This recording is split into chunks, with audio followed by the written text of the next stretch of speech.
in the coming hours, if Trump decides to strike Iran's critical infrastructure, Iran will force them to pay a price beyond their imagination. Iran is prepared for all-out war. It has not shown its true power yet. It is holding back. And all those family dictatorships in the Persian Gulf, in Qatar, these proxies of the regime in Washington, the Emirates, the Bahraini regime, the Saudi regime, the Kuwaiti regime, all of them, every single one of them, they are complicit in this war. They assisted the United States in slaughtering Iranians. They've been assisting the United States for all these years in all their wars, whether in Yemen or whether in Iraq. When they invaded Iraq, these countries, these regimes, they had funded Saddam Hussein in the 1980s. They gave him hundreds of billions of dollars. But when their masters in Washington told them to turn against Saddam Hussein, they did so immediately.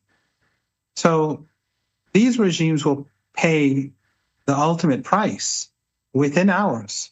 As soon as Trump starts targeting Iran's electrical power plants, everything on the other side of the Persian Gulf will be wrecked. And so my advice to people in these countries is to leave tonight, because we don't know what this madman in Washington wants to do. He is completely irrational. He is moody. He has mood swings. He says one thing now, and he'll say something completely different in an hour from now. So we have no idea where he's going to go, but we're prepared for the worst. And we've already shown him that. The Iranians have already shown him that. When the Israeli regime struck Iran's critical gas infrastructure, with the consent of the United States, Trump is lying that he didn't know. The U.S. did know. If he personally did not know, that just shows how ignorant he is. But when they struck, Iran immediately hit back very hard, and Trump was forced to back off because he knows what this means. So if they strike Iran's critical infrastructure, that will be the end of oil and gas in the Persian Gulf. And the same is true for the regime in Baku, which is a close ally of the Israeli regime. Their oil and gas will no longer be exported in the near future. So Trump has to be very careful, because if this happens, then it no longer matters if the Strait of Hormuz is opened or not. If there is some sort of agreement, there will be no more oil or gas or petrochemicals and no ships to take those non-existent oil and gas and petrochemicals. And that would lead to a global economic crash that the world has never seen in the last century. It will be far worse than 1929. And the world will know that this is Trump's doing, and it is all for Zionism. And if anyone asks, why is Iran striking back at these regimes? Because without their support, without giving the U.S. their airspace, without giving the U.S. their territory, without allowing the U.S. to fire missiles from their territory on a daily basis, there would be no war today. So they are fully complicit. And Iran did not start this war, and Iran did not start striking infrastructure. Everything that Iran has done till now has been in retaliation. So hopefully the madman in Washington, someone will force him to comprehend that the price that he will pay for this is beyond imagination. But Iran is prepared. Iran will not back down. And it is waiting for the 48 hours to finish to see what it has to do.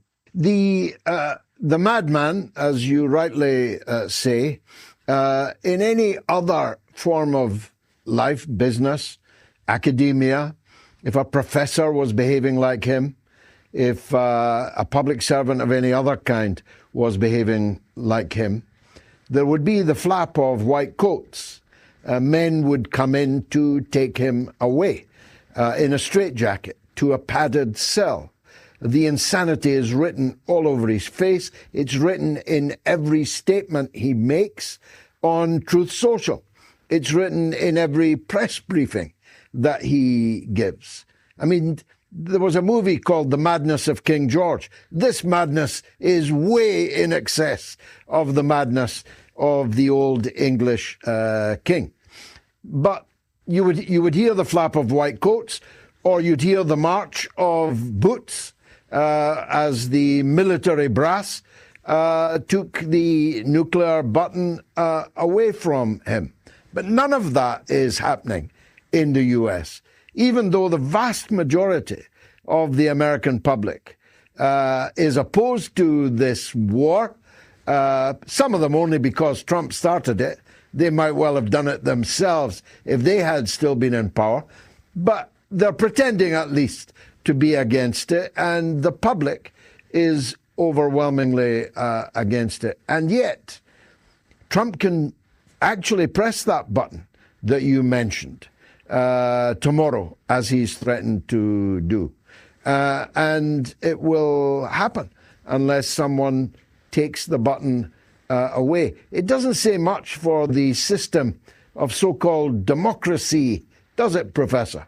No, this is not a democracy. It has never been a democracy. And Europe has never been democratic. And what we're seeing today is basically the end result of this whole project of liberal capitalism. But I don't think this madness is just linked to Trump. Anyone from the Epstein class is mad.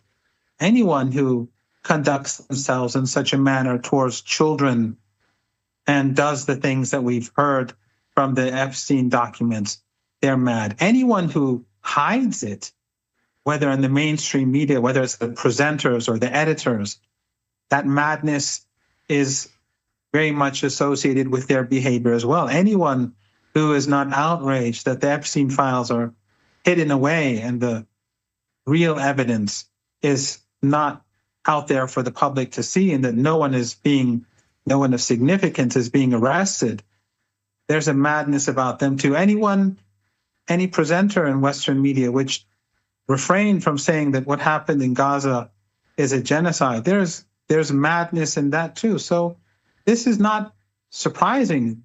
It's a madhouse. The political elites in the West and those affiliated to them, they all belong in this large madhouse. But the reality will dawn upon them in the coming hours. If they make the wrong move, Iran is prepared to go all the way. We are not backing down. The United States, the Israeli regime, have to back down, and they will have to accept Iran's conditions before this war comes to an end. Iran's conditions are not only about Iran, they're about the region, they're about Iran's sovereignty, and they're about the future of threats against Iran in the future. In other words, the Persian Gulf can no longer be a place where these family dictatorships allow it to be used as a foothold to attack Iran or Yemen or Iraq or Syria or Lebanon or anywhere else. And also, Iran has to be compensated for everything that has been done to it. And Iran will do that. The United States will not achieve its goals. This is a dying empire. Things in the United States are not going well at all, and they are going to get a lot worse. But if Trump makes this foolish move, they're going to get a lot worse, a lot faster than they thought it would. And again, I stress to people in the Persian Gulf, no one in Iran wants harm for them, but Iran is forced to retaliate. And so I stress that people should seriously contemplate leaving Qatar tonight, leaving Oman, the Emirates, the Saudi regime, Kuwait, Bahrain, all these entities tonight, because it is quite possible that there will no longer be any electricity or any other critical infrastructure in the coming hours. So again, I stress that if these regimes were not complicit in this war, and they were not complicit in the murder of all these Iranians, we would not have this conflict. And you and I would not be having this discussion. They brought it upon themselves.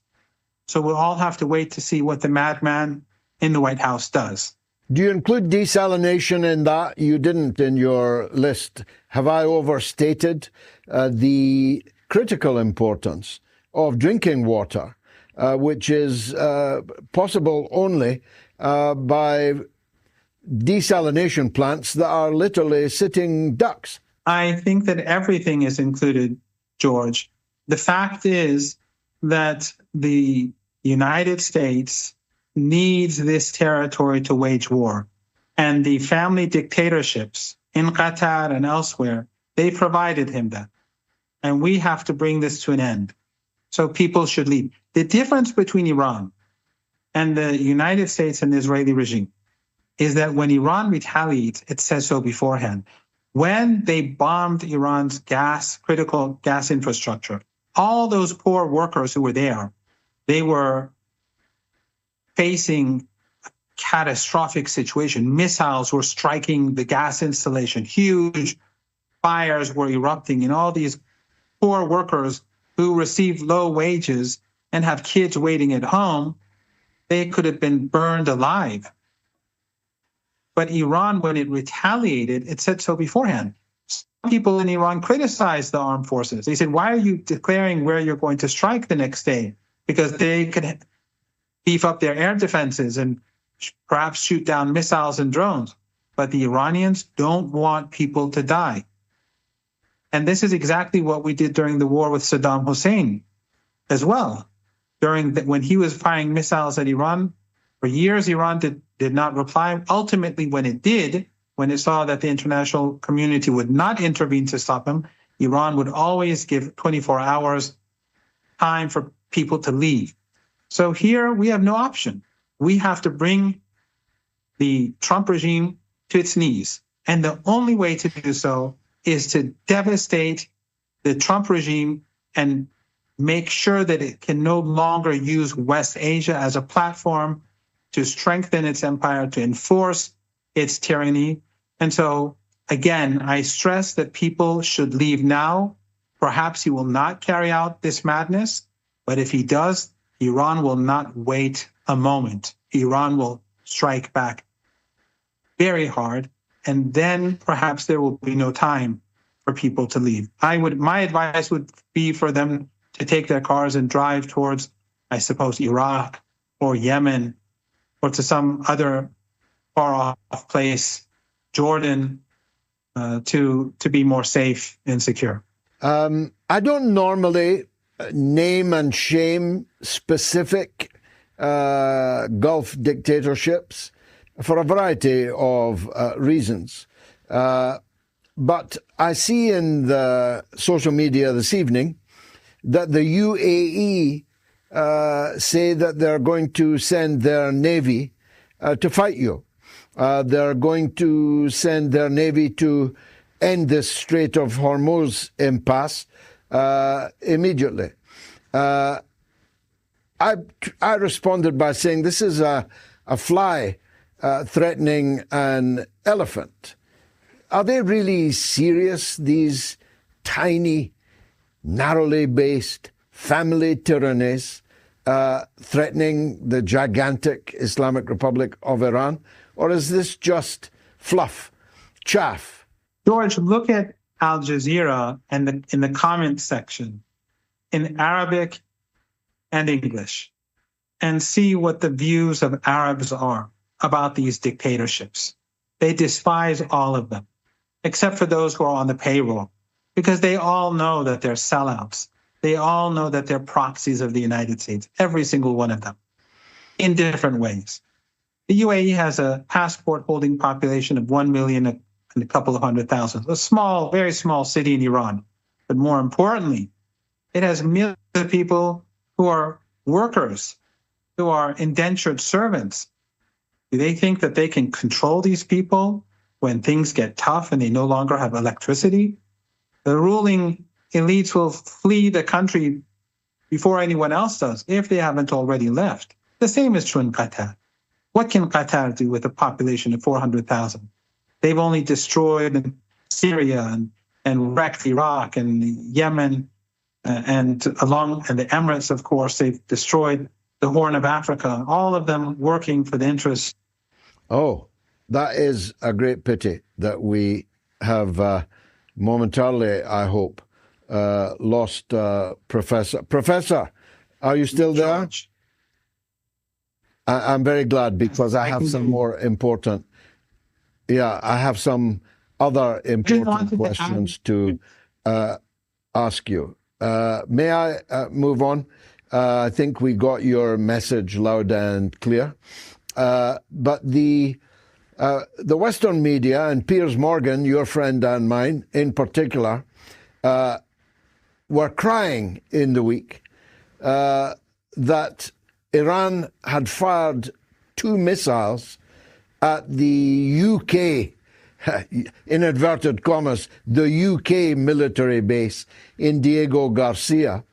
And it's 4,000 kilometers away, whilst Iran hitherto was imagined and had stated its maximum range was 2,000, and that A, this made you liars, and B, it meant that Piers Morgan's studio might get one of these missiles down its chimney. Did Iran fire 2 missiles which narrowly missed their target in Diego Garcia? Or was that somebody else that did that? Iranians have said that they did not fire those missiles. And they also say that they did not fire missiles towards Turkey or Oman. And therefore, we must conclude that these are false flag operations. But just one thing that I wanted to add, George, is that with regards to the Persian Gulf, the Emirates, with a passport-holding population of 1 million, if push comes to shove, the resistance in Iraq, a country with 45 to 47 million people, in Yemen, if they move into the Arabian Peninsula, who is going to stop them? If the resistance in Iraq takes over Kuwait, if Yemen enters Saudi Arabia, if Iran intensifies its attack, and if their key infrastructure is destroyed, they will fall immediately. All of these regimes will fall. So the Emirates is in no position to threaten Iran. They've already did more than enough harm to the Iranian people and helped the slaughter of all those little children in Mina. So the smart thing for the Emirates to do would be to call their masters in Washington and their masters in Tel Aviv and start licking their boots and begging them not to carry out their threats, because these regimes will pay the ultimate price. Finally, Professor, and I'm always grateful for your time, especially in the arduous circumstances in which you find yourself. This all started because of Palestine. The real gripe that the West has with the Islamic Republic of Iran is that uniquely, more or less, they have never forgotten Palestine, and that they never will, and that their declared intention, their article of faith, is to do whatever they can to rescue the Palestinian people from their ongoing calvary. You, not Nasser, not Saddam Hussein, no king, no emir, have ever made Israel pay for its crimes against the Palestinian people, against the Lebanese, and many others, in the way that Iran has over this last 3 weeks. And millions, maybe more than millions, are glued to whatever footage they can find. And it seems that you are more or less punishing Israel at will now. If you can land missiles at Dimona, the secret of all secrets, the best or worst kept secret in history, Israel's nuclear weapons plant. You can land them anywhere. And now that your country is bombing Israel 24/7, is there any possibility that the Palestinian people can look forward to some salvation in whatever agreement you agree to make at the end of all this? I think that at the end of all this, there will have to be an agreement, as I said earlier. There will, without a doubt, be an agreement which includes all of Iran's allies in West Asia. I should also add, though, George, and I know you know this, that the heroic resistance in Lebanon has really been stunning during the past few weeks.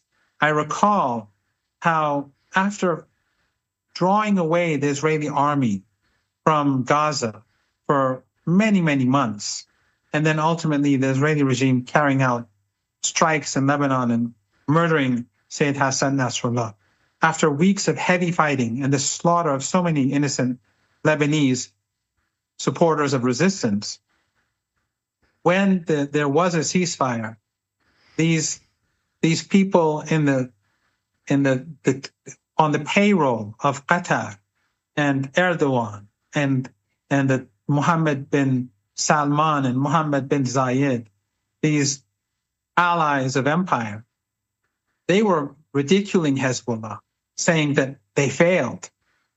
They were, despite all the suffering that the resistance did for the people of Gaza, to save the Palestinian children in Gaza. These people who are on the payroll, receiving their dollars, working for their media outlets, working in their so-called cultural centers or religious centers, these so-called intellectuals, they were constantly trying to ridicule and humiliate the resistance in Lebanon after all the heroic work that they did. But look at what they're doing now. They said that Hezbollah was destroyed, but look at Hezbollah today, hitting the regime day and night. And this is all for the people of Palestine. This is all because of the injustices and the genocide, the ongoing genocide in Gaza. Ultimately, George, this Israeli regime will not last. The world has woken up. And the fake allies of the Palestinian people, the fake allies, they've exposed themselves. But the people in their countries support Palestine. The government in Turkey continues to send transport oil. And Azerbaijan and the Republic of the Dictatorship in Azerbaijan produces that oil. They have relations. They cooperate. They allow the U.S. and Israeli military to gather intelligence against Iran. The same is true in Jordan. The same is true in Saudi Arabia. But the people have woken up to the reality. They see their regimes are dishonest and they want something different. And people across the world are waking up. And one reason why I think that Trump and the Trump regime are waging this war is because the Zionists in the United States know that in the future they cannot do this again. The youth in the United States have turned against the regime. The people my age are turning against the regime. Even older people are gradually turning against the regime. So in future, they cannot manipulate American society like they do today. They won't be able to do it in Europe either, and they cannot do it in our region. The regimes that are complicit and have cooperated with the Israeli regime, they will all be swept away in one way or another, and the people will be empowered. And ultimately, it is not going to be a value for Zionist Jews to live under these circumstances. They can no longer live safely while slaughtering people. And no one is going to invest in occupied Palestine anymore, because those companies and those businesses could be bombed at any time. I'm optimistic about the future. These are dark days. They may get much darker, but there is light at the end of the tunnel. Everyone should mobilize. Everyone should be active wherever they are and be optimistic about the future. No one should live in despair, no matter how difficult things get in the days and weeks ahead. Well, I kept you a long time, Professor, but it definitely was worth it for us, and I hope you'll forgive me for the length of this interview.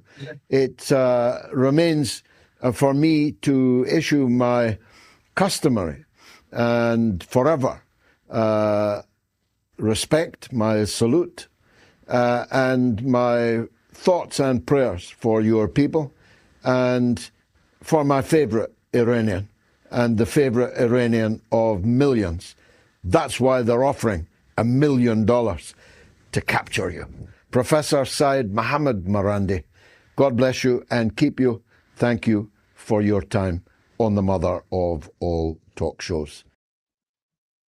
Welcome back to the show, everyone. It's your host, Danny Haiphong. As you can see, I'm in a different location, and pardon my NPR voice because I am traveling right now. But we're going to get right to the news because the news has been absolutely stunning. Hit the like button as you come on to watch this program today.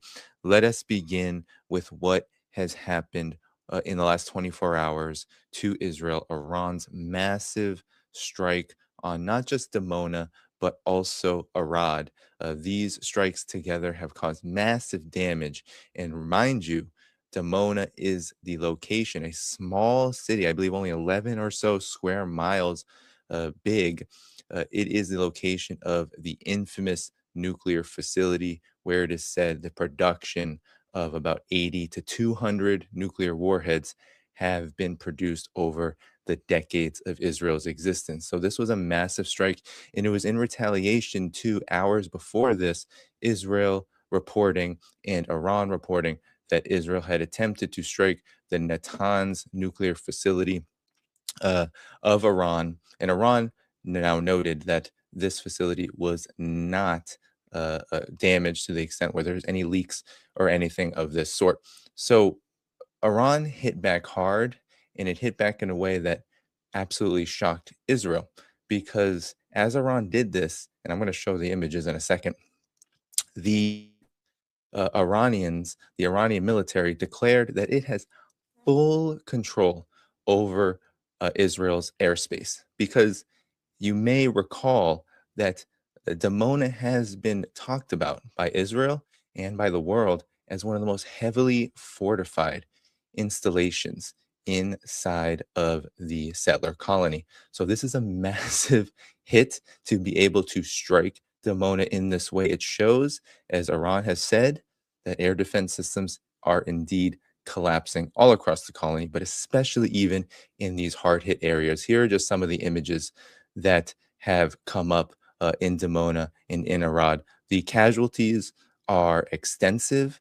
There in Arad alone, there was 100, I believe, casualties and 6 killed. And overall, Iran is saying there were over 200 casualties, and Israel is saying that these are going up every single minute to the day, where more and more people are being hospitalized and found in the rubble. So this is the situation right now for Israel. It is incredibly dire. They're getting desperate. The mainstream media in Israel, Israel Hayom, Channel 12, they are saying that Israel is not setting the pace of this war, but Iran is. This is a massive change in the situation in the war.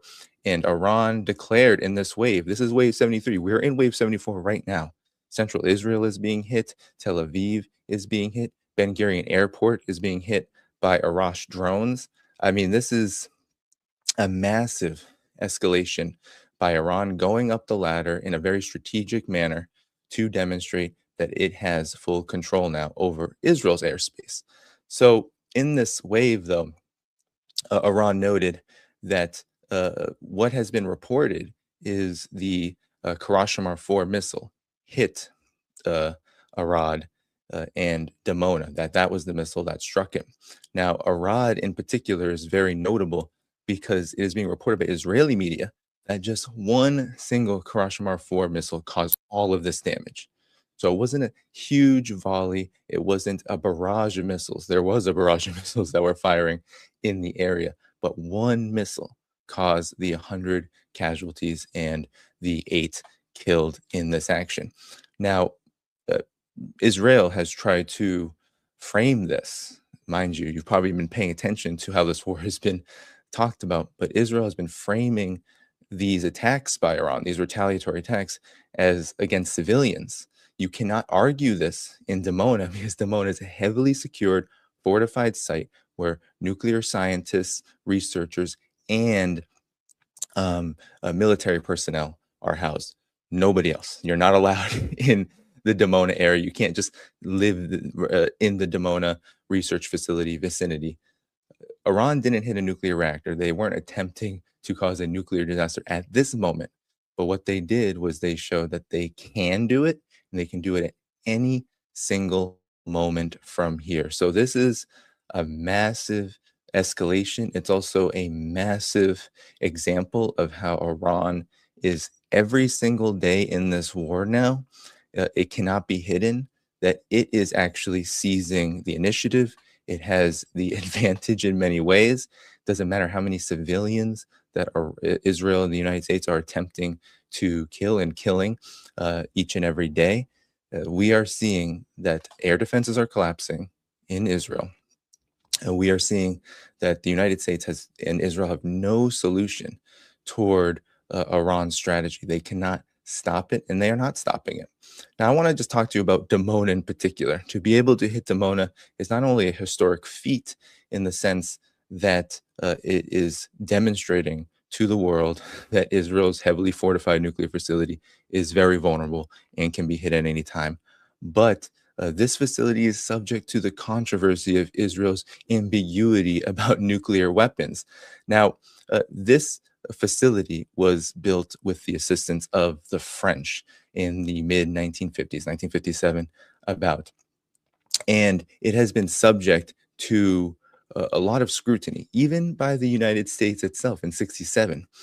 They conducted an inspection of this. The U.S. State Department's Bureau of Intelligence and Research, they pointed to the production of plutonium at this site, and they said Israel at this time possessed a nuclear weapon. Now, also, you may not remember that in the year of 1979, the apartheid regime in South Africa and Israel conducted a nuclear weapons test that has not been confirmed by anybody. No one has confirmed it officially, but there were at the time the incident of this double flash that was detected over the South Atlantic. It stirred suspicions that there were tests being conducted between Israel and South Africa from what was happening at the Dimona facility. The Stockholm International Institute for Peace Research concluded that in 2025, Israel possessed at least 80 nuclear warheads, and they are being produced at that facility. This is massive. This shows that Iran, and I've said this, if Iran is going to be, if it's going to be threatened by a Samson option, because the US and Israel cannot defeat Iran is going to need to show that it can hit this facility faster than Israel can mobilize its nuclear weapons. And it just did that because there were no air defense systems anywhere to be found. I mean, this is an absolute game changer. And it shows that there is no way that Israel can counter at this time what Iran is doing. So this is a massive development. At least 1,000 Israelis have been displaced alone at this time. And according to Israeli media now, there's at least been 4,000 to 5,000 injured. And there have been at least that many displaced as well. And Israel is a very small country. It is not Iran. It is a fraction of the size of Iran. I believe less than 15 times the size of Iran, or about 14, 15 times the size of Iran, smaller than Iran. So Israel is in big trouble at this moment. But, as this is all happening, right, Donald Trump is going through a massive panic. I don't know if you've seen the reports that now Donald Trump is alleviating sanctions on Iranian oil. Iran hit right back and said, we don't have any oil to sell you. Now Donald Trump is threatening an ultimatum on Iran to reopen the Strait of Hormuz in the next 2 days. As of this recording, it's less than 2 days now So 2 days from the time he posted this on Truth Social, that's Demona. But here's what he posted on Truth Social: if Iran doesn't fully open without threat the Strait of Hormuz within 48 hours at this exact point in time, the United States of America will hit and obliterate various power plants, starting with the biggest one first. Thank you for your attention to this matter. So that's what Donald Trump said. Donald Trump said he's going to hit the biggest power plants in Iran and turn the lights out, essentially. Well, has Iran wavered? Have they budged? No. Actually, what Iran did, according to sources, they have said, say goodbye to electricity all across the Gulf. So I don't know if you can zoom in on this, but this just goes over all of the various points that the IRGC said targets they would hit if their energy facilities are targeted, if their electrical grid is targeted. So this includes, of course, the Ras Laffan in Qatar, which has already been hit, which has already been devastated. This incredibly important gas power facility has been damaged beyond belief. There's talks that it's not going to be able to come back into operation at all in months, and then years before it can get back to its capacity before the war. Because just a few days ago, Iran hit Qatar's energy, they hit Saudi plants, they hit Kuwaiti oil. They went absolutely ballistic with their hypersonic missiles on these facilities after Israel hit South Pars, and the United States, of course, hit South Pars. They work together always. So this is what Iran is promising. It's promising to turn out the lights. And it's not only promising to turn out the lights on the Gulf region, but it's also making note. The Speaker of the Parliament said, and I'll read what he said. He said, immediately after power plants and infrastructure in our country are targeted, the critical infrastructure, energy infrastructure, and oil facilities throughout the region will be considered legitimate targets and will be destroyed in an irreversible manner, and the price of oil will remain high for a very long time. Throw down what is in your right hand, it will swallow up what they have made. So this is the Speaker of the Parliament in Iran making a very clear promise to the United States and Israel and the Gulf if they participate in this escalation. So you have now Iran declaring dominance over the skies of Israel. In the videos, which I won't pull up here because I don't want the connection. I don't have the best connection right now. So I want to make sure that, in the videos, everywhere that you can see all over X, of Iranian hypersonic missiles devastating Dimona, devastating Iran, there's no air defenses going up. Radars, we're being told, it's minutes. And Israelis themselves are absolutely freaking out. They're in shelters every single minute of every single day because Iran's waves now are coming in more frequently now. So you have at least 3, 4, 5 in a single day. So that means 3, 4, 5 radars being going off. Israelis having to rush to the bomb shelters, and right now they're just staying. So this is a disaster for Israel. They're essentially out of air interceptors. The United States is trying to increase the amount of money that they are investing in this war, essentially to continue the war, continue to arm Israel, etc. And it's likely not going to work. And we even have rumors that Donald Trump, according to Axios, is attempting to formulate a peace plan in order to stop this war, in order to get an off-ramp to this war. But if you read what Axios said, the points in the peace plan that he is going to push to Iran at a certain point, I think Iran continues to ignore Donald Trump's request and his administration's request to talk. But if you read what they're saying, they're trying to get Iran to pause all missile production for at least 5 years and then eventually agree to no missiles at all. Of course, destroy and stop all uranium enrichment. It's the same old demands. And it just demonstrates that Trump is desperate and he has essentially put himself into a corner where there is no off-ramp anymore. There really isn't. The only off-ramp that is going to exist at this time is the one that Iran offers. And Iran is offering pretty specific terms for what it wants in the closure of this war. And I just want to read what the spokesperson for the Iranian military has said. He said, following previous warning, any attack on Iran's fuel and energy infrastructure will trigger strikes on all U.S. and Israeli energy, IT, and desalination facilities in the region. So this is going far beyond oil. Iran, with the Dimona strike, demonstrated that it is willing to hit the most sensitive, supposedly most heavily fortified area, nuclear production facility, this facility that is known to house the secret capabilities, the Samson option, all of it right there. Iran is willing to hit that, and it's a massive development. It's huge. Now, Iran's largest power plant for Donald Trump, it only supplies 2.9% of total power in Iran. So Iran is a heavily decentralized electrical grid, and these threats ultimately may backfire in a huge way because it is the Gulf countries, it is Israel, it is the region itself that relies heavily on desalination plants and a centralized electrical grid that is dependent upon the very energy that Iran has already demonstrated it can hit all across the region, from Kuwait to Qatar to Saudi Arabia to Bahrain. The options for Iran are limitless, while the United States and Israel have to essentially gamble that any single strike on Iran's electrical grid will cause the lights to go out and the population to rebel, and for a collapse to essentially happen.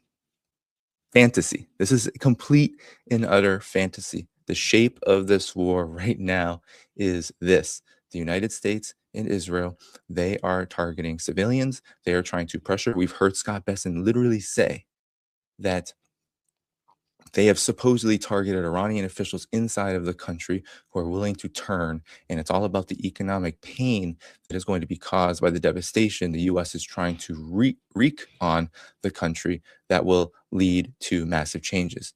And all we've seen is people on the streets still to this day, Iranians continuing to be on the streets. It doesn't matter how many airstrikes go over their head from Israel and the United States, they are on the streets. But these airstrikes are becoming more and more dangerous. We reported here just a couple of days ago that a US F-35 was downed. So Iran able to hit nuclear sites in Dimona, the nuclear site in Dimona, able to hit Arad, which is right by the nuclear site, essentially able to hit wherever it wants in Israel. And then you have the question of, well, what about the US's air superiority? Because the US F-35 hit a couple of days ago was admitted by CENTCOM to be struck by Iranian fire. What does that mean? Air defenses. Iran still has air defenses. And according to Iran, in the last hours before this show came on, they have hit a US F-15 on the border of the Strait of Hormuz. So the Strait of Hormuz border, there was, according to Iran, a F-15 hovering into Iranian airspace, and it was hit. Now, I can only show you the image of what they released. So this is from Iran. Take it from what you will. They released of them targeting, and in the video, you see the air defense hit, and they say that this F-15 was downed. We don't have official confirmation yet from the United States. We only have what Iran is saying, but we should get that confirmation from the United States in the coming hours. This is all forming a picture. This is what I want to impart to you in these updates, is not just that Iran's nuclear site, the air defense is all, that is all collapsing. The nuclear site in Dimona is vulnerable. Israel knows it. Israel is saying that Iran is setting the pace for this war. In the United States, with its threats, with Donald Trump's threats, it's going to obliterate the electrical grid of Iran. Iran is saying, okay, do it. We have the ability to hit you too, and it's going to hurt you even more, because oil prices are the exact reason why Donald Trump is panicking, seeking peace talks, seeking to obliterate Iran. There is no consistency here. The overall agenda of the United States is in shambles because it has gambled on this war as according to friends of the show like Richard Medhurst and others who are saying that the United States is going to gain energy dominance out of this in certain areas like gas, etc. This was a trend for the United States for years and years and years. It's energy independence, all of this. But the world economy, while the petrodollar, of course, runs on oil production and gas and all of this, the entirety of the global economy is going to reach a level, if Iran continues this, of crisis that will be so far beyond 2008 that the United States itself, empire, will not be able to sustain the consequences of it. And we will see the United States wanting to tap out. That's why we're seeing this inconsistency. The U.S. Ruling class, these warmongers, they are both trying to speed up the destruction of Iran. They're trying to destroy Iran completely and entirely, while also attempting to get out of this, because they know it's all about time. The time is ticking for Wall Street. The time is ticking for the entirety of the U.S. economy. They eventually will pull the plug because of the panic that a major U.S. military defeat will bring. And this is where we are. It's a massive defeat. We're still waiting on the thousands of Marines that are coming into play in the coming days, if not weeks now. The Gerald Ford, you might have seen the reports, that is out for 2 weeks. That is no longer able to sit out in the Mediterranean and defend Israel anymore. That's gone. That had to leave. Why? Because there was some 30-hour fire, suspicious, 30-hour fire that just devastated the ship, and now it's no longer functional. That's how fragile U.S. power right now is. The empire is. These weapons that we say are so magnificent, the wonder weapons, all of this, they are being shown by Iran to be not only vulnerable, but in many ways defeatable. They are able to be beaten. The downing of the F-15, the downing of the F-35, the downing by Iraqi air defenses, the KC-135s, they're vulnerable. And now with the F-15, what this is demonstrating too, and what we have talked about on this show, is that the U.S. and Israel have actually been using certain missile systems that have the ability, the Jerichos, et cetera, to stand off. You can fire them, right? You can fire them from a very far distance outside of Iranian air defense capabilities, right? The Iranian air defense can't get them if they're too far away, if they're hundreds and hundreds of kilometers away. And these missiles, like the Tomahawk, have a range of thousands of kilometers. Now they're running out of these missiles. They have to creep in. They're on the border of the Strait of Hormuz, and they are getting hit. We're almost seeing every 24 hours a new U.S. aircraft getting hit. Again, the vulnerability is exposed for the world to see.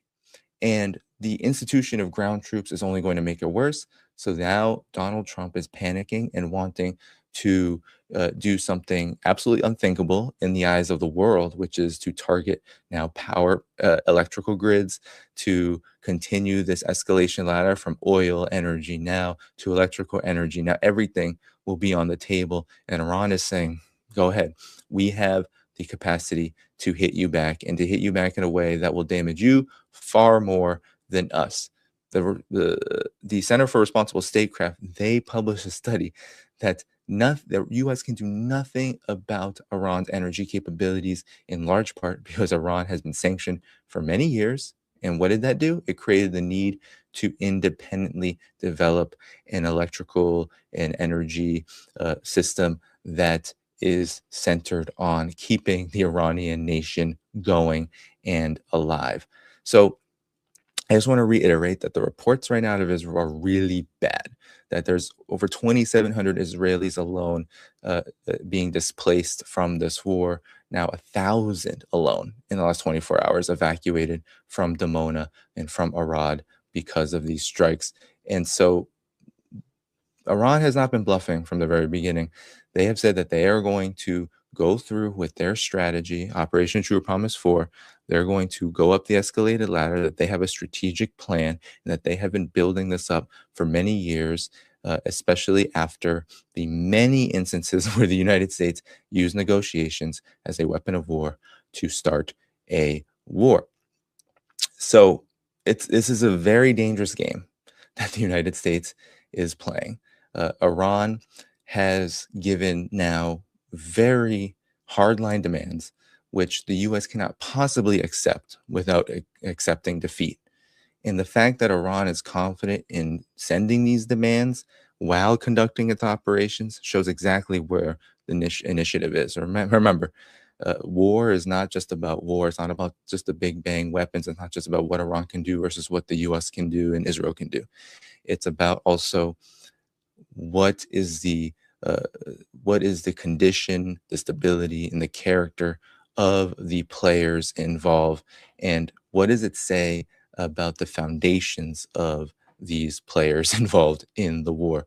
And what we are seeing is massive instability coming from the Trump administration, coming from Israel, coming from the Gulf states. They're coming together and they're huddling around. They're saying, we're going to enter the war against you, Iran. We're going to get even more involved. And Iran is saying, you've been involved. You've been involved. And now the Wall Street Journal is saying they've been involved. They're saying HIMARS have been fired from Qatar. They're saying missiles have been fired from Bahrain. They're saying this is all coming out now, right? What Iran has been saying is now being verified as truth. This isn't me. This isn't me just saying, oh, Iran said this and it's the truth. No, now Western mainstream media like the Wall Street Journal are coming out and saying, well, Iran said that they were parties to this war. The mainstream media, CNN, everyone tried to lecture the Iranian officials and say, you're targeting energy facilities. That's not a military target. And then Iran goes right back, you've targeted us. You've targeted these exact kinds of facilities to cripple us. So we are going to target you right back. And Iran's demands, listen to these demands, okay, because this is critical to understand. These demands are guarantee of no future wars, closure of U.S. military bases in the region, compensation for Iran, ending the wars on all fronts in the region, and a new legal regime for the Strait of Hormuz, as well as extraditing elements of hostile media to Iran. Because Iran says you have Iranian nationals inside of Iran spreading, inside the United States, inside of other countries, promoting in the region, promoting and spreading hostilities to Iran, and they are our jurisdiction. But these demands are shocking because they do reveal the complete and utter bankruptcy of the US's overall position and posture in the region, as well as Israel's. Guarantee of no future wars. Do you think the Trump administration in the United States and Israel can do that? That means admitting defeat. Closure of military bases in the region, well, that's a precondition for the no future wars because U.S. military presence has to get out in order to guarantee that no war is going to come on Iran. Compensation to Iran, well, 10,000, 15,000, we don't even know the exact number now. A number of civilian targets have been hit, infrastructure. We've seen not only South Pars, but we've seen southern Tehran oil facilities. We've seen destruction being laid upon Iran. So compensation, yeah, compensation is needed in order to repair those things. End wars on all fronts in the region. Now, this is the critical one because this is a regional war. And so what Iran just did to Dimona, what it just did to Arad, it's just the tip of the iceberg. We've seen in the last 24 hours, Hezbollah is hitting Israel hard, not just on the ground in Israel's attempted ground invasion, but it's also hitting Israel hard in the air. It is sending rockets, ballistic missiles itself onto central Israel, into northern Israel, and it is wreaking havoc. Iraq, the Iraqi resistance, in just 24 hours, 21 operations. They are hitting the U.S. embassy hard. They are hitting U.S. bases hard, and NATO is gone. There's no more NATO in Iraq. They have left. They said we had to figure out a different mission. We had to ensure that we recalibrate our mission, and they left. You saw Polish troops, you saw others. They left. NATO's gone. So the Iraqi resistance has evicted NATO in Iraq. This is going disastrously. And Yemen has said, try it, Gulf states. Try it, Saudi. Try it. We will hit you right back. And you know the Houthis on Ansarallah, they're itching to get back into a struggle against Saudi Arabia, which has never provided restitution for the massive crimes that Saudi Arabia and the UAE as well committed inside of Yemen during that war that caused one of the biggest humanitarian catastrophes in the world. In 2014, it was noted that Yemen was suffering the worst humanitarian catastrophe in the world, in one of the worst in history that have been recorded before Gaza. So this is a big deal for Yemen, and so they're going to get involved in this war as well. So this is a massive situation that is on our hands. The escalations continue. We are seeing Iran continue to pursue its strategy. We are seeing a new phase of this war come about. We are seeing a new phase occur where there are no red lines. Iran, and these aren't red lines that are being violated by Iran. It is the United States, it is Israel that continue to cross red lines that they're creating for themselves, and that Iran is escalating in kind through their strategy of ensuring that any hit against them is felt by the United States and Israel in kind, in their own way, in a way that is more significant than what is happening to Iran, because Iran has said Iran lost. I don't even know the exact numbers, but during the Iraq war, Iran lost an untold number of people. They were subject to chemical weapons attacks by U.S. provided chemical weapons.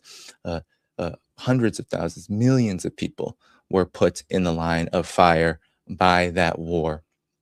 And ever since, Iran has been subject to these attacks by the United States and by Israel. And so they've been preparing to suffer consequences that they believe are deemed absolutely worth the defense of sovereignty and the capacity and the continued developing capacity to push back the empire. And so that's why this really does matter. This really does matter what just happened in Dimona, what just happened in Arad, what is happening all across the region. Iran is not bluffing anymore.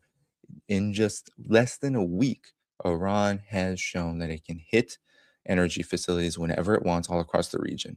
And, from refinement now going into the actual exporting of these products, and that it can hit the most sensitive, most heavily fortified area of Israel, the Dimona nuclear facility, which at any point could turn into a nuclear disaster. And now it's promising it can hit all the electrical grids of the entire region, and as well, if they want to go this far, because there have been rumors that Israel and the United States may try to target water facilities and other civilian infrastructure like this. They've said that they can hit desalination plants too, which Iran does not depend on, but the United States and Israel do. So this has massive implications. We are seeing the Strait of Hormuz continue to be closed. Iran is now imposing a toll. They're saying they're going to impose a toll. They're going to only reopen it to those who they will allow to go through with coordination from the countries involved and Iran. So Iran is dictating terms here. Iran has full control of the Strait of Hormuz, and it just down an F-15, according to Iran, to show exactly how much control it has. I think what some people miss, because I see that there are those saying that, well, the United States here is going to run away with massive profits in the energy field because higher energy prices actually benefit the U.S. because of the U.S.'s gas dominance. And they've been doing this with Nord Stream. They've been doing this all over the world, Venezuela. And yes, this is true. The United States is going to run away with massive profits in the form of their monopolies, their energy monopolies.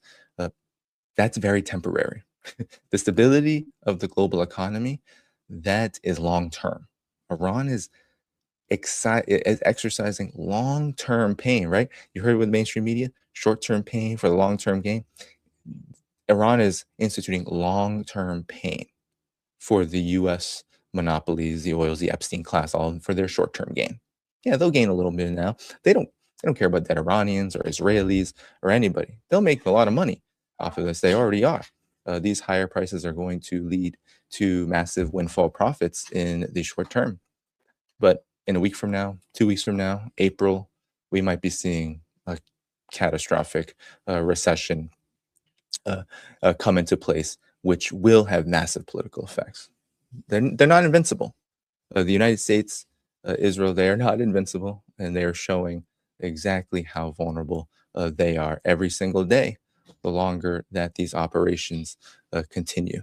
So, without further ado, everybody, this is the update I wanted to provide you, because we are in a moment of historic proportions. We are seeing this escalation lead to, I think, a huge shift in the world situation.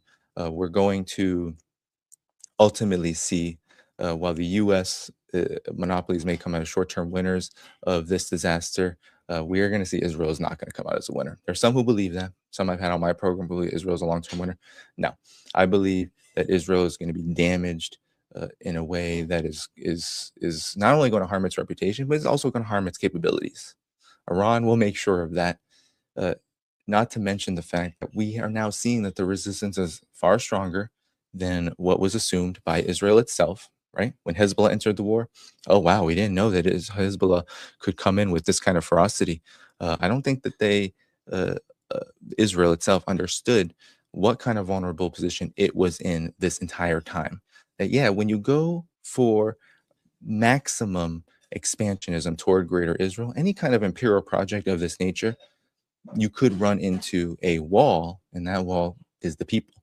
And now people are going to be incredibly hardened. They're going to learn massive lessons from this. If Iran is forced to take the actions that Donald Trump is essentially pushing Iran to take, well, then people all over the region are going to learn the lesson that the United States and Israel caused the most catastrophic humanitarian crisis in the region.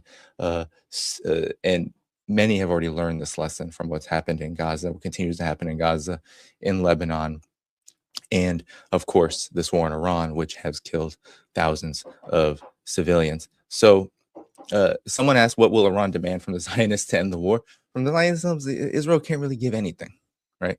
And that's why they're going to demand everything from the United States, because unlike much of the world right now, and even people watch this show, there's a lot of people believe, Israel controls the United States, but it's the United States that controls the petrodollar, and it has hegemony in the world to a certain degree. It's waning, it's fading, but it does have hegemony in the world. And that's why Iran is only going to deal with the United States. There's no negotiating with Israel. Israel can't provide anything. Israel's a tiny, tiny, tiny colony with a military that can only get into U.S.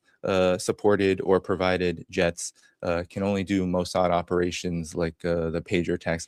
It does not have the capabilities not only to do anything on its own. It can't defeat Iran on its own. It can't defeat Hezbollah on its own. It can't defeat anybody on its own. But also, it has nothing to offer. Really, the only thing it can offer is the end of its existence. That's what it can offer. And the only way that happens is, of course, if people make that happen, and then, of course, the United States gets out of the region. So actually what Iran is demanding is exactly this. It has demanded that U.S. military presence leave, all regional wars end. And what does this amount to, right? Just what I listed there in terms of Iranian demands, what do they amount to? They amount to not only the end of U.S. military presence and U.S. dominance in the region, they also amount to the end of Israel, because Israel cannot survive without the U.S.'s full-throated support for it and all of the installations, the control of the Gulf countries, all of this. Without that, there is no more Israel. Israel will cease to exist. And so these are demands that the U.S. can't meet. And so we're going to see in the coming days, just expect it, just mark it down. You're going to see Donald Trump go back and forth, the Trump administration go back and forth with panicked responses. Eventually, the realities are going to set in, though. But Iran can hit wherever it wants. Iran is not out of missiles. All the data shows that Iran's drone and missile attacks are not necessarily subsiding, but they are increasing and decreasing based on what Iran wants to do. And Iran has said they can do this for 6 months to a year, and we are now getting very close to a full month, and there's no indications, no leaks, no nothing, saying that Iran is running out of weapons and becoming short on its on its arsenal. Nothing. No indications of this.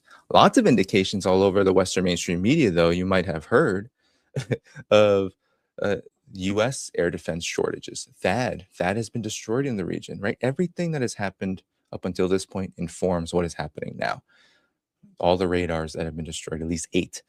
So that means that interceptors are not even accurate. They can't detect what's coming to them. And we know that Iran has also destroyed entire THAAD systems in the region during this war. So the U.S. and Israel are heavily depleted. They are finding themselves in a situation that they didn't think they would be in. They didn't think they would be in a situation where they would be in a dogfight. This was supposed to be 3 to 4 days when this started, February 28th, 3 to 4 days.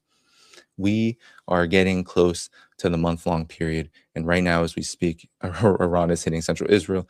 Iran is hitting Kuwait. Iran is hitting bases all across the region. And Iran is getting ready. If the U.S. makes due on its promise in the next 24 to 36 hours, it's getting ready to hit the entire electrical grid and energy systems of the Gulf countries. So this is just the objective equation here. This is not, oh, rah, rah, rah, Iran. Iran doesn't need that. Iran is doing what it has to do to survive, to defend its sovereignty. Iranian people are out in the streets defending their sovereignty and saying that they want to end to the war. People all across the region are getting involved. I don't know if you saw the lines that are happening in Iran by men to join the military. That's not happening in the U.S. There are rumors that there are deployment orders for the 82nd Airborne Division, and that these naval assets are going to be used by the United States to try to invade Karg Island and occupy it, or that they're going to be used to try to forcibly open the Strait of Hormuz. And, well, the fate of that F-15 kind of demonstrates what's going to happen if the U.S. sends ground troops to Iran. It'll be a catastrophic disaster. It'll be so much more rapid and so much more shocking than anything the U.S. has ever faced in Afghanistan and Iraq. Vietnam was a protracted guerrilla war by the Vietnamese people to extract and get rid of U.S. military presence, and of course the invading, bombs and aircraft and everything that was happening at that time, killing, hundreds of thousands, millions of civilians at a time over the course of over a decade. This will be a lot faster because Iran, they have drones, they have missiles, and they have men. They have a huge military that they've promised is going to create pain. It's going to create pain for the U.S. forces, the invading forces. So this is the war that the United States essentially asked for.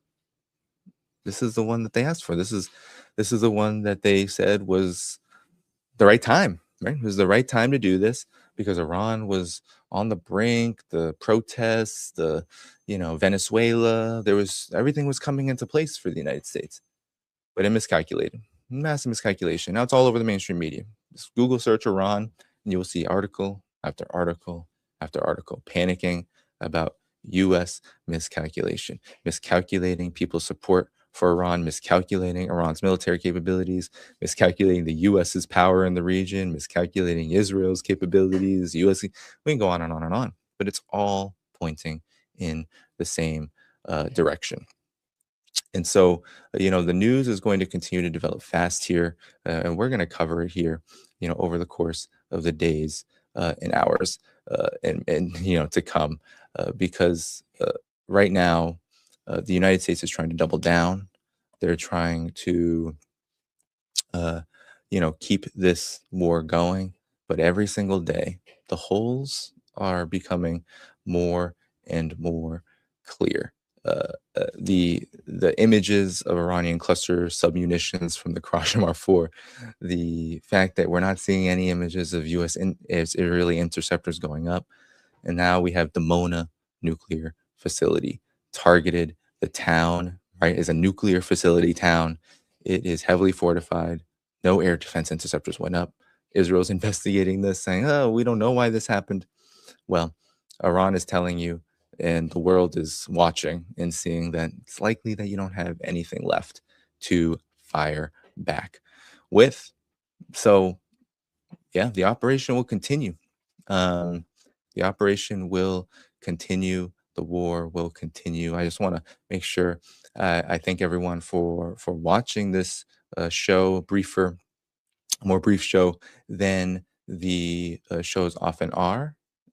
Ultimately, just take the conclusion that, if you are very high up on the U.S. empire right now, if you believe that this operation was going to be successful, is successful right now, if you believe that the empire has a future, if you believe that these windfall gas profits, temporary in nature, are going to lead to the stability of its economic system, out of this war, all of the signs point to the opposite, especially given that military humiliation, some have said, is a price that the U.S. can pay, the U.S. elites can pay.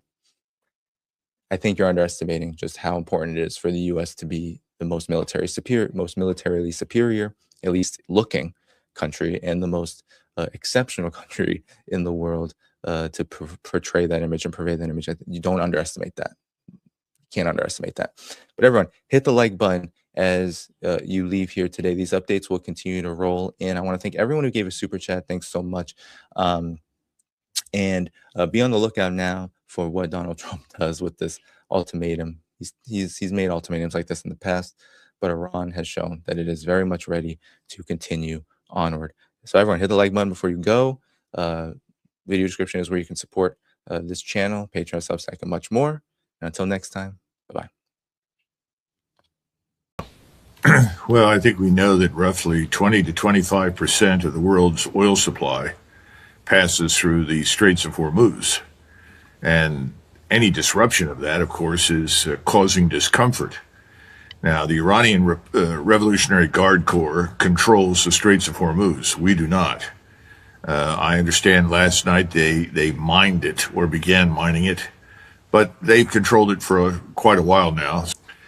And there's nothing we can do about it because with precision-guided missiles linked to space-based terrestrial collection of intelligence, surveillance, reconnaissance, we're in a very, very vulnerable position. Now, we did not immediately begin this war. We need to understand that. Israel did. The Israelis struck, once again, Iran, while Iran was, at least in theory, negotiating with us. I say in theory because I'm not sure we were ever terribly sincere about it. But our two real estate billionaires, Witkoff and Kushner, were representing the president, and they were actually negotiating with the Iranian government when the Israelis launched their strikes. In response, President Trump seems to have said, okay, they've started, we need to join the fight, so let's get on with this. And the consequence of that decision has put the whole world in an economic tailspin, because it's not simply 25% of the oil, 50% or more of China's oil comes through the Straits of Hormuz, 73% of Japan's oil, 68% of South Korea's oil, more than 50% of India's oil. So just stop and consider that, because we just named the top economies in the world. I mean, these are the engines of economic productivity and prosperity globally. What happens there makes a big difference, not just to those people, billions of people in Asia, but to us. Secondly, the Iranians struck back at us. They hit all of our bases in the region. We continue to whine and say, oh, no, we still have bases and not everybody is gone. Well, you have a few people at these places. They spend most of their time in underground shelters. We're not using any of the bases, and we cannot use any of the bases at this point. They destroyed all of the early warning radars. This is very important because that means that your warning time is very, very short. In other words, missiles are coming at you with some of these radars almost immediately. They're all gone now. That means that you're being surprised and given like 3-4 minutes warning before you get into the shelter. Israel itself has been virtually destroyed. It sustained damage far, far beyond anything that was seen during the first so-called 12-day war with Israel. And the Israeli state, I think, is in a lot of trouble. Now, what have we done? Well, we've killed some of the top echelon of the leadership in Iran in an unprecedented sort of way. We've adopted this sort of Israeli approach to war, which is we try to assassinate all of your leaders. Ultimately, that has not worked very well because the Iranians were prepared for it, and they had very clearly delineated chains of succession. So virtually everybody who was killed frankly knew they were likely to be killed and had already designated people to replace them. Secondly, the Iranians knew they could never stand up to our Air Force. They could probably shoot down some of us if they were lucky. And they had practically no Air Force to begin with. A lot of people are listening to President Trump say, well, I destroyed Iran's Air Force. Well, there wasn't much to destroy. And then he says, well, we've destroyed their Navy. Well, 7 frigates is about all the Iranians had. Everything else were small little patrol boats or motorboats.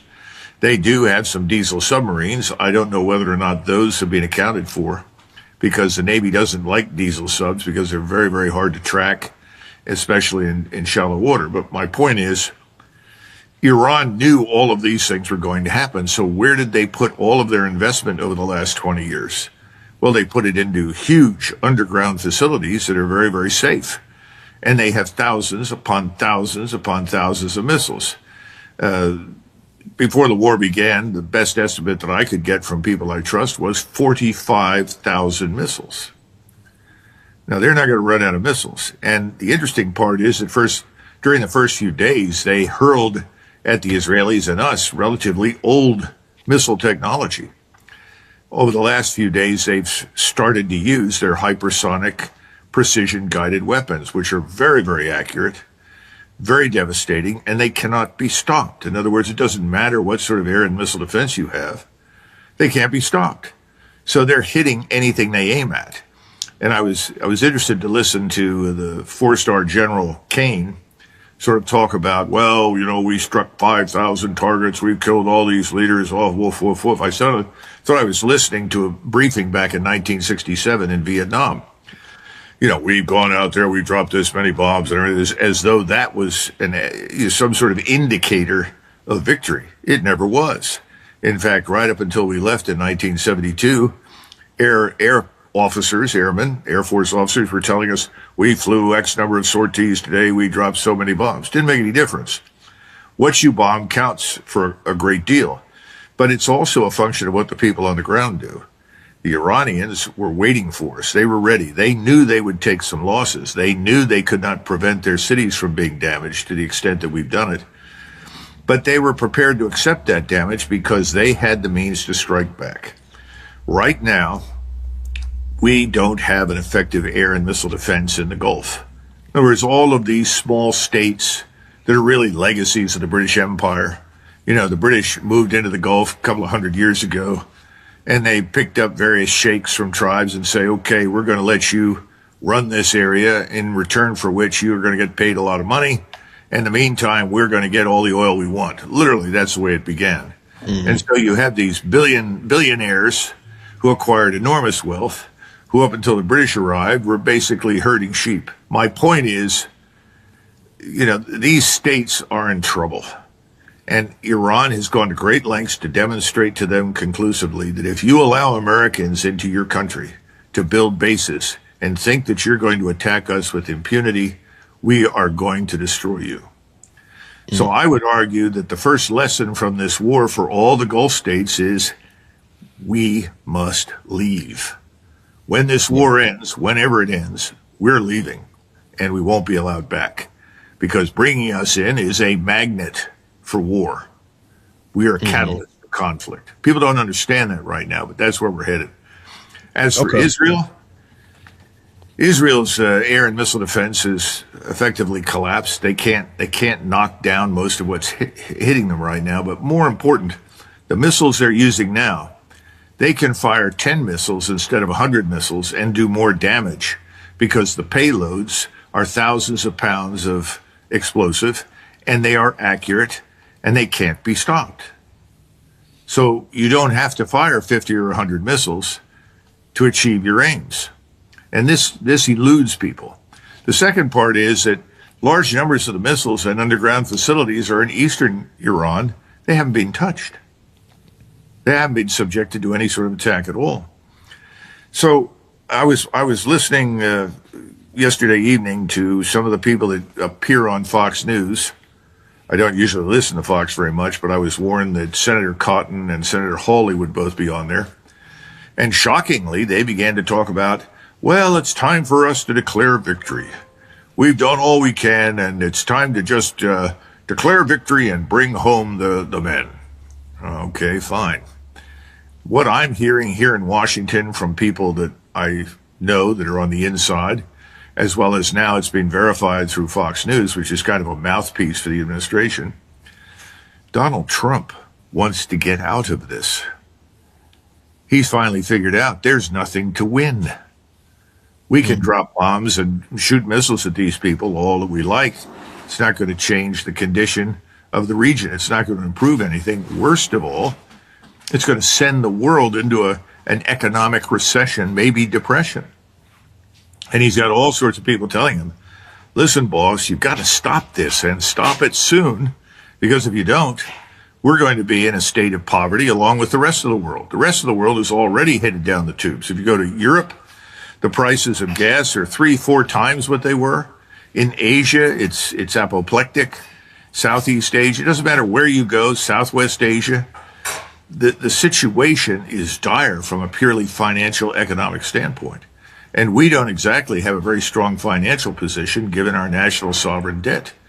And we seem to be debasing our currency at the moment. So that the whole idea that really underpins the American economy, Daryl, is the petrodollar. And the petrodollar, very simply, is we buy your oil. You live in the Arabian Peninsula. We buy your oil. The dollars that you get from us, you reinvest in our treasuries. And by reinvesting it in our treasuries, we're able to continue an economic expansion. Well, that's over. It's done. Yeah. And how rich are we going to remain without the petrodollar? And I think the answer to that is not terribly good. So I think we've effectively lost this war. I think the Iranians know it. And they are now saying that they've had feelers from us, which I'm sure is probably true behind the scenes. We would like a ceasefire. And the Iranian Revolutionary Guard Corps and the government itself, the armed forces, have all spoken with one voice. There will be no ceasefire. So the real question at this stage is, can Israel survive several more days or weeks of devastating destruction from missile attack? What are we going to do? How long can we continue to keep this up at a point in time where our missile stocks are dropping off precipitously? Are we going to start trying to drop dumb bombs? In other words, not precision guided, which are fine if all you want to do is rubble people's cities. In other words, we're in a very difficult position now, Daryl. This thing has not gone as in Vietnam. Ho Chi Minh had his strategy was just, impeccable. And, right now it sounds like the Iranians' strategy, seems to be really sharp. I mean, obviously their head leader was killed and then his son was replaced in. And so they had a strategy for succession. And then now they are attacking, to my understanding, they're attacking the nearby neighboring nations and really impacting these infrastructure. So it seems like it's getting to the point where the neighboring nations are really thinking about the implications for them. And so there was a recent article that said the Gulf Cooperation Council are all assessing future and current investments and sponsorships if this war lasts long.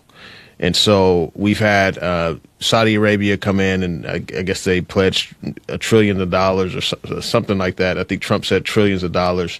And so, I'm curious in your perspective there on if this goes longer, what implications are there for them, and how does this impact our relations with Saudi Arabia and this whole petrodollar system?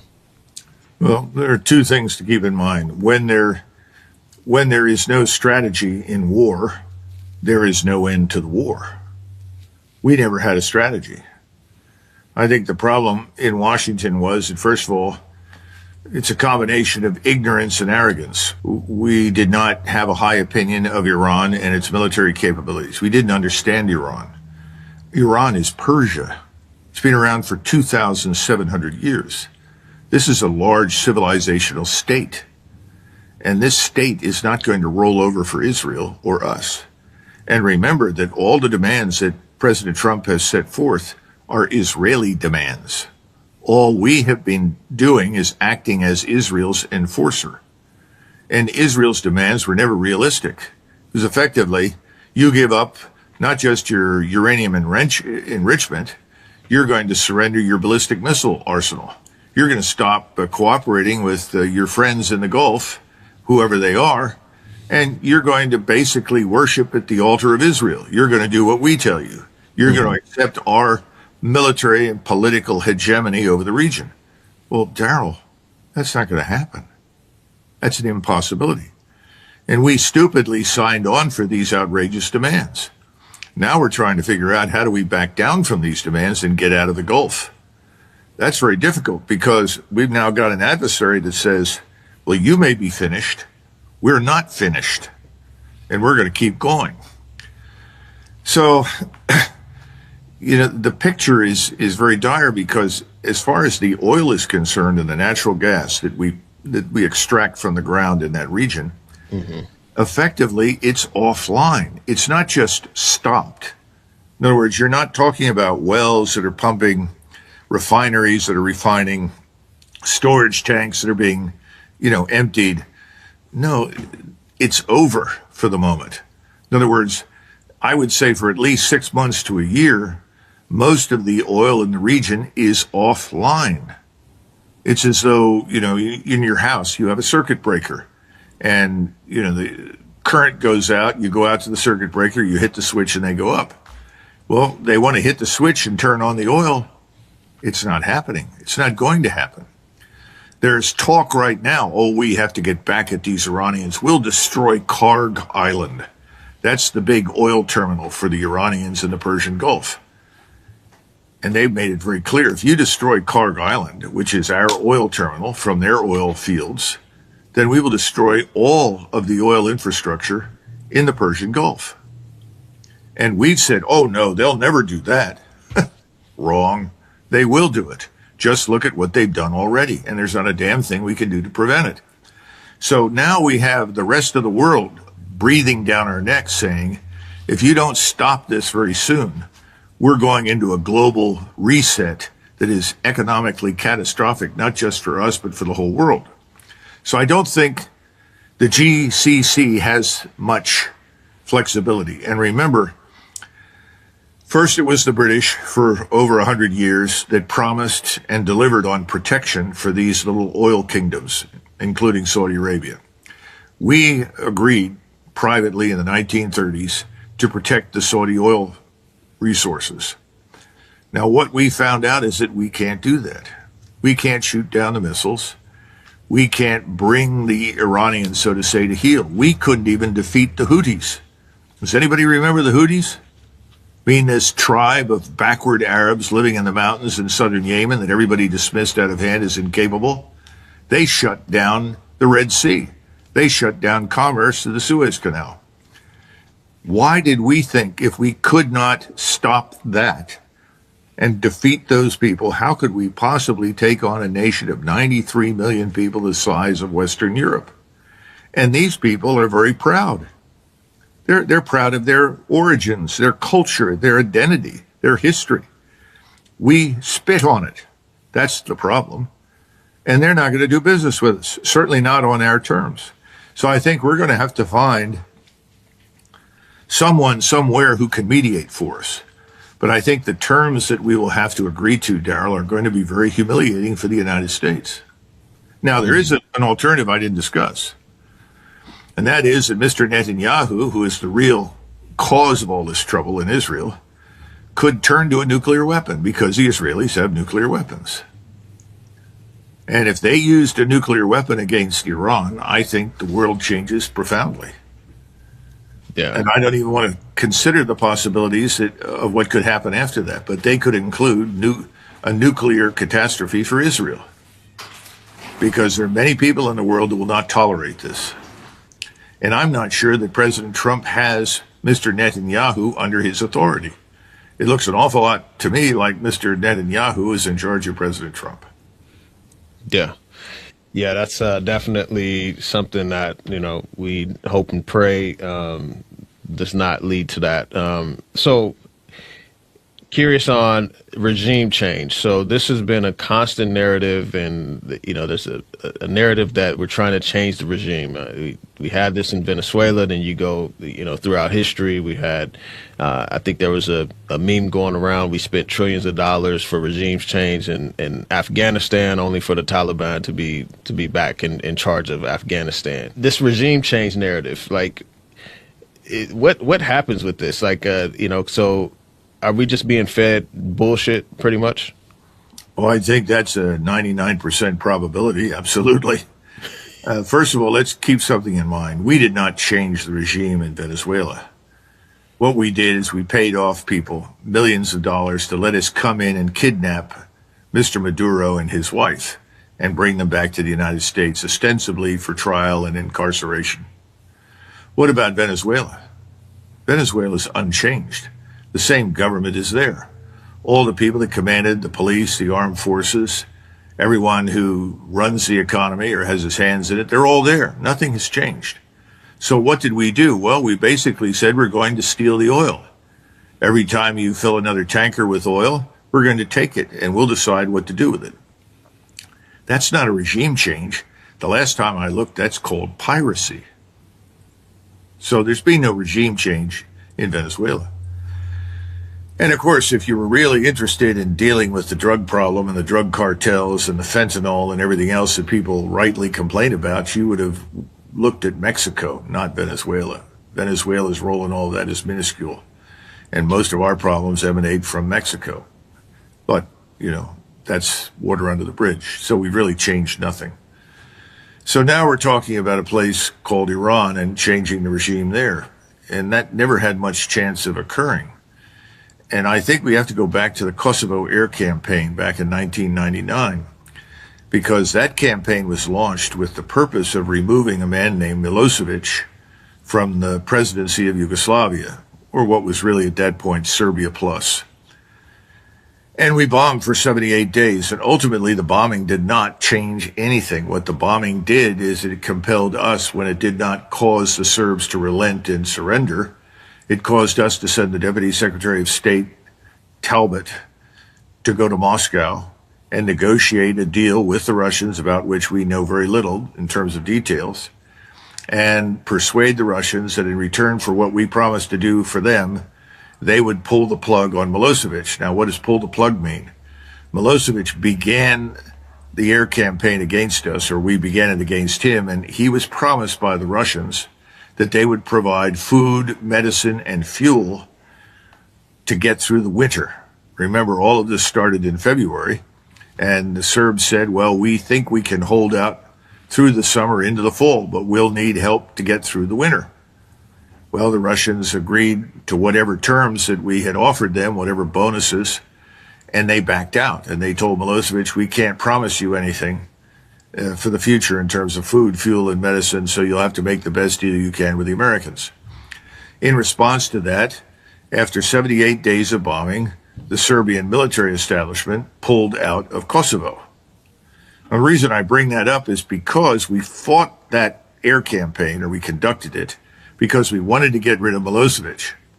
6 months plus after the air campaign, Milosevic was removed by his own people. And I would go back to Iran, and I would make the argument that had we stayed out of Iran's internal affairs and let events run their course in Iran, we would have seen a new government in that country much sooner. But now, having attacked it, everyone in the country, whether they like the regime in Tehran or not, is a nationalist. They are all determined to defend their country. They are determined to defeat us. In other words, we forced cohesion on Iran and Iranian society. But I would bet that probably by Christmas next year, or maybe the spring of next year, we will see change in Iran that we will probably welcome purely from the standpoint of what makes sense socially, culturally, politically. But we're not going to have a friendly regime there, not for a very, very long time. And that's tragic, because Iran has more reasons and we have more reasons to cooperate with them and they with us than we have to fight with each other strategically. So this entire construct, this war, is all a function of Israel and the enormous amounts of money that wealthy Zionist billionaires in the United States have poured into President Trump and Congress for many years, by the way, to ensure that whatever they wanted to happen, which they deemed to be in Israel's interest, would happen. And I don't know if you saw it, and I wouldn't want you to have to go back and listen to it because it was terrible, but President Trump's State of the Union speech, at one point, he finally mentioned Iran, and he said, Iran must never have a nuclear weapon, and while I am president, I am committed that I will stop that no matter what.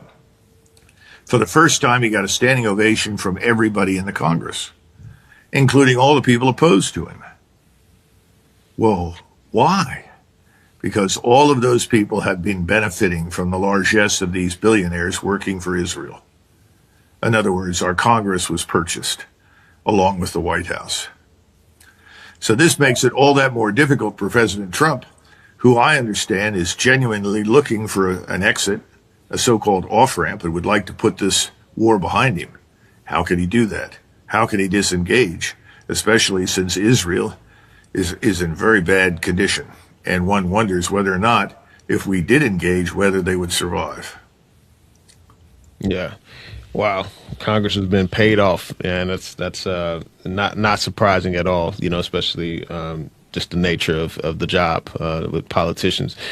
So curious in your perspective on the relations. So Iran was part of OPEC, and now it's like attacking nearby nations, nearby neighbors, like infrastructure and things like that. I know they attacked like American bases there and such. And so is a regime change necessary for these relations to be repaired, or is there any conflict brewing amongst these neighboring nations with Iran now? Well, remember that the so-called neighboring nations, the GCC, Kuwait, Bahrain, the Emirates, have played a double game, such as Saudi Arabia. They have passed money to whomever they thought they could buy off for protection, and they have invested a great deal of money in us, in return for which we promised to protect them militarily. That's over because it's demonstrated that we can't protect them. The notion of deterrence, if you will, deterring Iran, has failed. Now, these countries did not directly join with Israel in precipitating this war, but they have been playing a double game with the Israelis.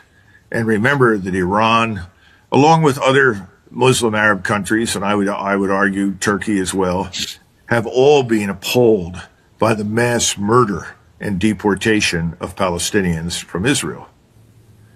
But whereas the Saudis and these Emirates in the Gulf have simply paid lip service to it, while simultaneously continuing to cooperate and do business with the Israelis, the others have not. And I think Iran was disgusted by this, because there was an expectation that there would be some form of Islamic unity, and that just hasn't manifested itself. And so I think the Iranians were also sick and tired of having to listen to these people pretend that they cared about the lives of others in Israel, in Palestine, and at the same time doing nothing about it. So you can't really separate any of this from what's been going on in Israel. And what begins after 7 October, this massive deportation, extermination campaign, call it whatever you like, that cannot be viewed as distinctly separate from everything else that's happening. And remember, we have actively supported that campaign of deportation and murder. We have provided weapons, we have provided ammunition, we have provided all forms of support, even military support in a clandestine fashion, and advice to the Israelis. So we're the enemy. And we have been the enemies of Iran since 1979. We've never been willing to sit down and really talk to these people and treat them as equals. We don't treat anybody as an equal. Either we bully you and you get in line, or they come back and bully you with military power. That's been our approach. I think the world is sick of it. And I think the Iranians have a lot of support around the world because they see Iran as standing up to the bully. Mm-hmm. So all of this plays into the psychological aspects of the campaign. It's also why it's so difficult to stop. And I'm sure you heard President Trump recently came on, and I think it was on an airplane. Maybe it was Air Force One. He was questioned, and he described the Iranians as among the most evil people on earth. What? Wow. Why? Oh, they chop the heads off of babies. What? No, that's not true. And we also know that however horrific that Hamas attack was on 7 October, what the Israelis did, it took that and magnified it and exaggerated that of all proportion to reality. Trump has signed on for all this inflammatory rhetoric of hatred that he's borrowed from Mr. Netanyahu. I mean, it's catastrophic. How do you make peace with people when you talk about them in those terms? Mm-hmm. He's made it very hard. Yeah, for sure. So the narratives around our munition stockpiles being low, and I bring this up because, I've had some people, kind of challenge me on the Strait of Hormuz, like, oh, we're cutting off China. And I'm like, okay, well, China refines 90% of the world's rare earths, and those are used in our missile defense systems and things of that nature. And so I'm curious in your perspective on China's role, and then also is our munitions situation, is that dire? Where does that stand? Do you know? Well, listen, I think you brought a couple of points up. First of all, yes, we've run low, especially in all of the expensive exotic munitions, the missiles that are used for air and missile defense and the strike missiles. Why? Because we've been shipping them in large numbers to Ukraine, where they have been used, I think, very, very foolishly. When you start shooting missiles that cost you $2 million a pop to shoot down a $20,000 unmanned drone, you're wasting missiles, if you understand me. And the Ukrainians have done a lot of that. We have, I think, unnecessarily reduced the sizes of our stockpiles. Now, if you're talking about regular artillery ammunition, no. We've got lots of that. In other words, the non-exotic, straightforward, conventional munitions, we have unlimited stockpiles. As far as missiles are concerned, that's not true. If you're talking about Patriot missiles, GEM-T missiles, THAAD missiles, go down the line. No, we're running very low on those kinds of things. And that's why I started off by telling you Iranians have invested for the last 20 years in this enormous missile arsenal of 45,000. And they had the luxury of throwing away large numbers of missiles at the beginning in order to exhaust the missile defenses. Because anytime you try to shoot down an incoming missile, you're inclined to shoot at least 2 missiles at it. Well, that's a losing proposition. Just run the math. You're going to lose that battle. Inevitably, you're going to run out of missiles before the enemy who's throwing missiles at you does. And I think that's what's happened in the Gulf. Now, can we make up for that shortfall? Yes, but it's going to take time. China, for instance, builds 1,000 missile or rocket motors in a day. Think about that. We produce 100 missiles of all types in a month. Wow. Are we going to keep up? I don't think so. So I think privately, behind the scenes, the president's being told, our stocks are dangerously low. If we keep this up and we have to suddenly confront the Chinese, the Russians, or any near peer, we're in trouble. I mean, don't you remember during the Ukraine war, especially during the first 2 years, every other week or so, someone would come on and say, the Russians are running out of ammunition. The Russians are running out of missiles. The Russians are losing hundreds of thousands of men. Well, it was all crap. Because the Russians had a manufacturing base that they rapidly invested in and brought up to full strength. And so they could outproduce anybody fighting them. And in today's world, that's critical in order to fight and win a war. We have always been very oriented or postured for the short war. That's the way we think. Now, we think that way, Daryl, because we are primarily a maritime power and an aerospace power. We don't maintain large land forces.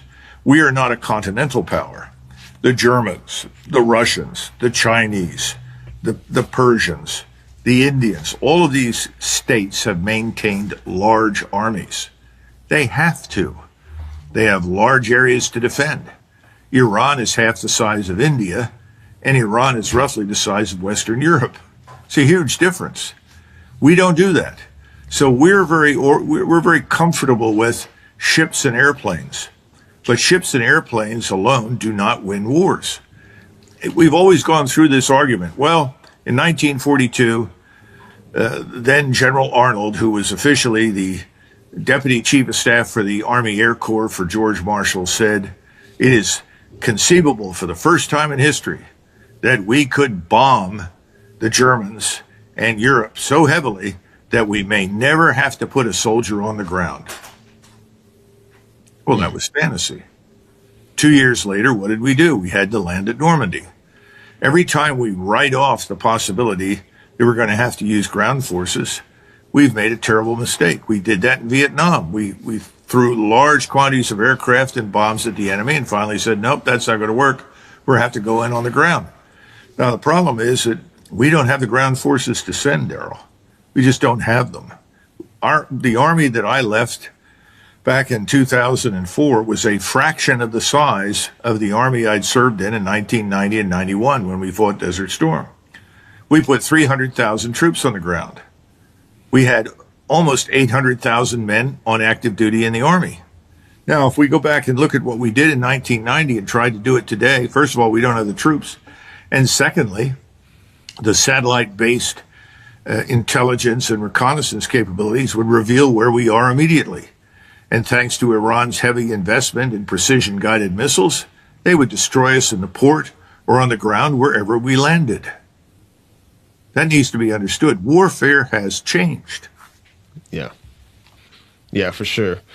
Okay, well, thank you for sharing that and joining me today. Where can the audience find some well, first of all, you can find me on Substack. Okay. It's Macgregor Warrior, or just type in my name on Substack and it'll come up. And I think a lot of people are very pleased with it. And I'm putting out some new material that others will not see. So I recommend Substack. Okay. The other part, I'm on X quite a bit, easily found. And there's something else. I do a lot of these interviews, and most of them can be found on YouTube, even though YouTube has tried to suppress me for obvious reasons. They're very pro-Israel and pro-war and pro-so forth. And not that I'm anti-Israel, I'm not. I just think the war is a stupid idea. Yeah. But, in the final analysis, just make sure you type in Macgregor, MacGregor, and then you'll get to me. Okay.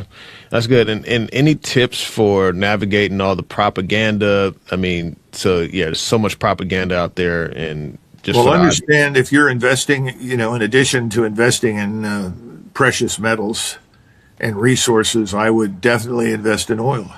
People need to understand this oil crisis is not going to go away anytime soon. Even if the whole war stopped and we agreed to completely leave the Gulf tomorrow morning, the oil is offline for months and months and months. So you'll see $200 a barrel. You may see $300 before this is over. So what I would urge people to put their money into oil. And one quick point on rare earths. There is no shortage of rare earths. They're all over the place. The problem that we have, very stupidly, is that we have failed to build refineries.